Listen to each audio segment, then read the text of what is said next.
Have you ever just, opened a jar of pickles or a pot of honey and not given it a second thought? Well, hiding behind that simple jar is this incredible, ancient, invisible war that's being won with some really brilliant science. So let's dive in and uncover the secrets of how we keep our food fresh. It really all starts with this one wild question. Archaeologists have literally found pots of honey in ancient Egyptian tombs. We're talking thousands of years old, and it's still perfectly fine to eat. I mean, how is that even possible? Well, stick with me, because by the end of this, you're going to know exactly how the science makes that happen. Okay, so to understand how we protect our food, we first have to figure out what we're protecting it from. And it turns out your kitchen is basically a microscopic battlefield. That's right. Every single time you leave food out, there's this unseen army trying to claim it. And this isn't just about food going a little off. No, this is an active invasion. And believe me, the invaders are relentless. And here they are, the invaders themselves, bacteria. These little microorganisms are absolutely everywhere, and they have one simple mission: break down organic stuff, like your lunch, for their own survival. They multiply at a mind-boggling speed, especially when there's moisture around, and that's what leads to the mold and spoilage we all hate to see. But here's the good news. Like any enemy, bacteria have some major weaknesses. And for thousands of years, humans have gotten really, really good at exploiting them to win this food fight. The entire strategy, our whole battle plan, really just boils down to this. Bacteria have two things they desperately need. First, they can't stand a highly acidic environment. It shuts them down. Second, and this is the big one, they absolutely need water to live and reproduce. So the plan is simple, right? Take away one or both of those things and boom, you win. So let's talk about our first line of defense. It's basically a full-on chemical assault. We're going to make the food so unwelcoming that the invaders just can't hack it. A great way to think about it is that we're creating acid armor. By adding stuff like vinegar or lemon juice, we're basically building this invisible, hostile force field around the food that the enemy just can't get through.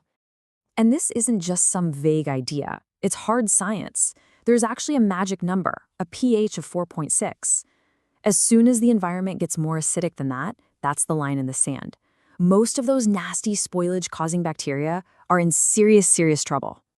So how does this actually work on a cellular level? Well, when we add an acid, it starts to flood the bacteria's own cells. This acid overload basically causes their internal machinery, all those vital enzymes and proteins, to just grind to a halt. The bacteria are completely neutralized. Game over. All right, that was strategy one. Now for our second big move. If you can't get the enemy with acid, you can get him with thirst. We'll call this the dehydration draft, and its secret weapon is a scientific principle you've probably heard of: osmosis. Okay, I know that sounds a little textbooky, but the concept behind it is actually beautiful and simple. Water just naturally wants to balance itself out. So if you have a ton of water on one side of a barrier and not much on the other, the water's going to move across to even things up. That's it. And here's the easiest way to think about it.